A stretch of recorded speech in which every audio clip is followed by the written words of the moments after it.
अगर नीयत अच्छी हो तो नसीब कभी बुरा नहीं होता। नमस्कार दोस्तों, आज के वीडियो से करेंगे हम 9 अप्रैल के करंट अफेयर पे। ये आज की वीडियो में जितने भी करंट अफेयर सेलेक्ट किए गए हैं, ये आपकी सभी आगामी परीक्षाओं के लिए मोस्ट इंपॉर्टेंट है। तो शुरू से लास्ट तक वीडियो बने रहेगा। और देखिए, इस वीडियो को पूरा देखने के बाद आप इसकी PDF फाइल भी डाउनलोड कर सकते हैं। नीचे डिस्क्रिप्शन बॉक्स में आपको इस वीडियो की PDF लिंक मिल जाएगी। तो चलिए शुरू करते हैं इस वीडियो को। देखिए, थोड़ा सा गला ख़राब है, इसलिए आप लोग इसको इग्नोर कीजिएगा और जो मैं बोलूँगा उस पर बस ध्यान दीजिएगा। देखिए, पहला प्रश्न है कि भारत की पहली महिला क्रिकेट कमेंटेटर कौन थी। तो देखिए कि भारत की जो पहली महिला क्रिकेट कमेंटेटर थी, इनका नाम था चंद्रा नायडू। देखिए, भारत की पहली महिला क्रिकेट कमेंटेटर चंद्रा नायडू थी। इनका हाल ही में निधन हो गया है। ये भारत के पहले टेस्ट कप्तान CK नायडू की बेटी थी और इन्होंने अपनी पहली कमेंट्री राष्ट्रीय चैंपियन बॉम्बे यानी कि अब मुंबई और इंदौर में MCC के बीच में 1977 में एक मैच के दौरान की थी। और इन्होंने अपने दिवंगत पिता, जिनका नाम क्या था, CK नायडू, ठीक है। तो CK नायडू जो कि एक प्रतिष्ठित क्रिकेटर थे, उन पर एक पुस्तक लिखी थी, CK नायडू डॉटर रिमेम्बर्स, ठीक है।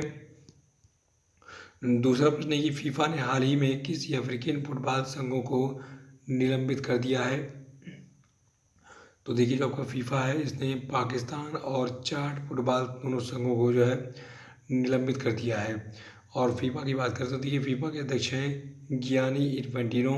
फीफा की स्थापना 21 मई 1904 को हुई थी। फीफा का मुख्यालय है ज्यूरिख, स्विट्जरलैंड में। याद रखिएगा, फीफा ने हाल ही में जो आपका पाकिस्तान और चार फुटबॉल संघ है, इन दोनों को निलंबित कर दिया है। तीसरा प्रश्न कि भारतीय लघु उद्योग विकास बैंक के नए अध्यक्ष और प्रबंध निदेशक कौन बने। तो देखिए, भारतीय लघु उद्योग विकास बैंक के नए अध्यक्ष और प्रबंध निदेशक बने हैं S रमन।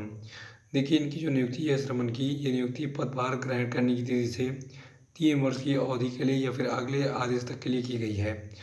और जो आपका small industrial development bank of India यानी कि SIDBI है, देखिए इसकी स्थापना हुई थी 2 अप्रैल 1990 को और इसका मुख्यालय लखनऊ में स्थित है। चौथा प्रश्न कि हाल ही में किस देश की पत्रकार फातिमा रफीक जकारिया का निधन हो गया। तो देखिए, फातिमा रफीक जकारिया जो है, ये भारत की एक महिला पत्रकार थी और इनको पद्मश्री से भी सम्मानित किया जा चुका था। देखिए, ये जो है एक फेमस पत्रकार, शिक्षाविद और मौलाना आज़ाद एजुकेशनल ट्रस्ट की अध्यक्ष के रूप में इन्होंने काम किया था और खैरुल इस्लाम ट्रस्ट मुंबई की जो है ये अध्यक्ष रही थी। और आपको बता दूँ, इन्हें 2006 में शिक्षा में इनके काम के लिए पद्मश्री से सम्मानित किया गया था। तो ये रखिएगा, फातिमा रफीक जकारिया एक भारतीय महिला पत्रकार और मौलाना आज़ाद एजुकेशनल ट्रस्ट की अध्यक्ष, खैरुल इस्लाम ट्रस्ट की अध्यक्ष थी, ठीक है। पांचवा प्रश्न की वैज्ञानिकों ने नए जीवित रोबोट बनाने के लिए किस जंतु की स्टेम कोशिकाओं का उपयोग किया है।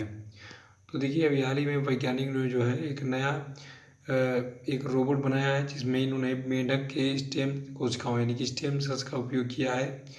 देखिए, इन रोबोट को जेनोबॉट्स नाम दिया गया है। जेनोबॉट्स मेंढक की कोशिकाओं से बने होते हैं। यहाँ पे आपको दिख भी रहा होगा, ठीक है। इनका नाम जेनोपस लाविस मेंढक के नाम पर रखा गया है, जिन्होंने रोबोट बनाने के लिए कोशिकाओं की आपूर्ति की। जेनोपस लाविस एक अफ्रीकी मेंढक होता है, ठीक है। और छठवां प्रश्न है कि निम्न में से किस राज्य सरकार ने सरकारी नौकरी में EWS कैटेगरी के पुरुष उम्मीदवारों को 5 वर्ष एवं महिला उम्मीदवारों को 10 वर्ष छूट देने की घोषणा की है। तो देखिए, ये सरकार आपकी है राजस्थान राज्य की। देखिए, जो राजस्थान राज्य की सरकार है, इसने आरक्षित श्रेणी के उम्मीदवारों की तर्ज पर आर्थिक रूप से पिछड़े पुरुष अभ्यर्थियों को सरकारी सेवा में नौकरी के लिए अधिकतम आयु सीमा में 5 वर्ष की छूट दी है, जबकि इस श्रेणी की महिला अभ्यर्थियों को 10 वर्ष की छूट दी है।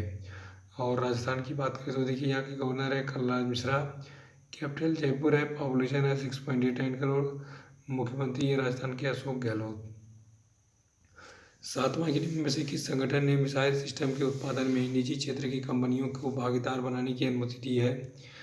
तो देखिए, जो आपका DRDO यानी कि defence research and development organisation है, इसने जो है मिसाइल सिस्टम के उत्पादन में निजी क्षेत्र की कंपनियों यानी कि प्राइवेट सेक्टर की कंपनियों को अपना भागीदार बनाने की अनुमति दी है। ये घोषणा जो है विकास व उत्पादन भागीदार कार्यक्रम तहत जो है हाल ही में की गई है। और DRDO का पूरा नाम क्या है, defence research and development organisation. इसकी स्थापना 1958 में की गई थी और इसका जो हेडक्वार्टर है आपका है नई दिल्ली में। 8वां प्रश्न है कि निम्न में से किस देश ने कोरोना वायरस के बढ़ते संक्रमण को लेकर भारत से आने वाले यात्रियों पर 11 अप्रैल से 28 अप्रैल तक अस्थायी रोक लगा दी है? तो देखिए ये रोक लगाई है न्यूजीलैंड की सरकार ने। देखिए न्यूजीलैंड की PM है जसिंडा आर्डर्न। इन्होंने कहा कि हमारे जो न्यूजीलैंड के निवासी हैं ये जो है अब भारत से वापस भी नहीं आ पाएंगे, ठीक है। यानी कि जो भारत में गए थे वो वापस नहीं आएंगे और भारत से जो है कोई भी नागरिक अब न्यूजीलैंड में नहीं आएगा। कब तक? 11 अप्रैल से 28 अप्रैल तक, ठीक है। न्यूजीलैंड की जो प्रधानमंत्री हैं जसिंडा आर्डर्न, इन्होंने कहा कि सरकार अन्य कोविड-19 हॉटस्पॉट देशों से आए लोगों पर नज़र बनाए हुए है। और 9वां प्रश्न ये टोक्यो ओलंपिक 2021 से हटने वाला पहला देश कौन बन गया है? देखिए टोक्यो ओलंपिक 2020 जो है ये नहीं हुआ था पिछली बार कोरोना कारण, लेकिन ये टोक्यो ओलंपिक जो है अब 2021 में होगा। कब से कब तक? 23 जुलाई 2021 से 8 अगस्त 2021 तक। कहाँ पे? जापान की राजधानी टोक्यो में, जापान नेशनल स्टेडियम में, ठीक है। इसमें टोटल 12 टीमें हिस्सा लेंगी। और हाल ही में उत्तर कोरिया ने कहा कि हम टोक्यो ओलंपिक में भाग नहीं लेंगे। देखिए उत्तर कोरिया ने कहा कि कोरोना महामारी के कारण ये टोक्यो ओलंपिक में भाग नहीं लेगा।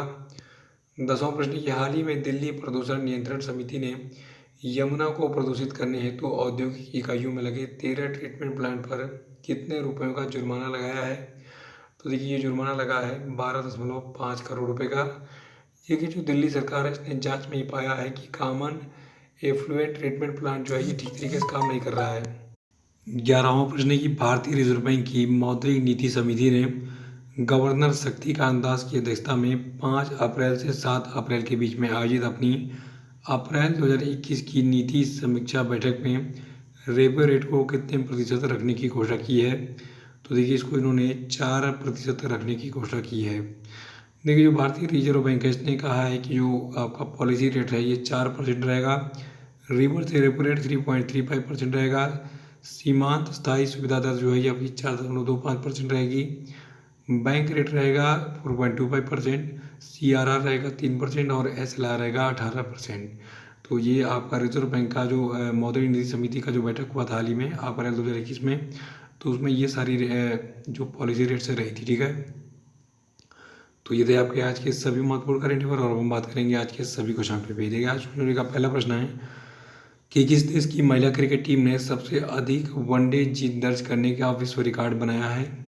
और दूसरा प्रश्न है कि हाल ही में केंद्र सरकार ने आर्थिक मामलों के नए सचिव के रूप में किसे नियुक्त किया है? उत्तर बताइए। तीसरा कि किस संस्था के अध्यक्ष राधेश्याम खेमका का निधन हो गया? बताइए। चौथा प्रश्न आपके कि अटल इनोवेशन मिशन का नया मिशन निदेशक किसे बनाया गया है? बताइए। और पांचवा कि किस व्यक्ति को ACT एक्सेलरेटर के लिए WHO का विशेष दूत नियुक्त किया गया? बताइए। और अब हम बात करेंगे कल के पूछे गए सभी क्वेश्चन के सेक्टरों की। देखिए वीडियो का पहला प्रश्न था कि राष्ट्रीय समुद्री दिवस कब मनाता है? तो इसको हम 5 अप्रैल को मनाते हैं। दूसरा था कि उत्तर प्रदेश मध्य प्रदेश के बाद शादी के लिए जबरन धर्मांतरण पर कानून पारित करने वाला तीसरा राज्य कौन बन गया है? तो देखिए राज्य गुजरात है। इसने UP और MP के बाद जो है धर्मांतरण पर कानून पारित किया है, ठीक है। तीसरा था कि हाल ही में द्रोणाचार्य अवार्ड से सम्मानित किस प्रतिष्ठित निशानेबाजी कोच का 79 वर्ष की उम्र में निधन हो गया? तो देखिए इनका नाम है संजय चक्रवर्ती। पांचवा था कि पद्मश्री से सम्मानित हाल ही में किस मशहूर एवं दिग्गज अभिनेत्री का 88 वर्ष की उम्र में निधन हो गया? तो देखिए इनका नाम है शशि कला। पांचवा था कि हाल ही में भारत के किस पहले पर्यावरण मंत्री का निधन हो गया? तो देखिए इनका नाम है दिग्विजय सिंह झाला। तो इसी के साथ ये वीडियो समझ है, वीडियो को लाइक और शेयर कर दीजिएगा। तो लोग नए वो चैनल को सब्सक्राइब कर लेंगे। तो इसी के साथ जय हिंद जय भारत।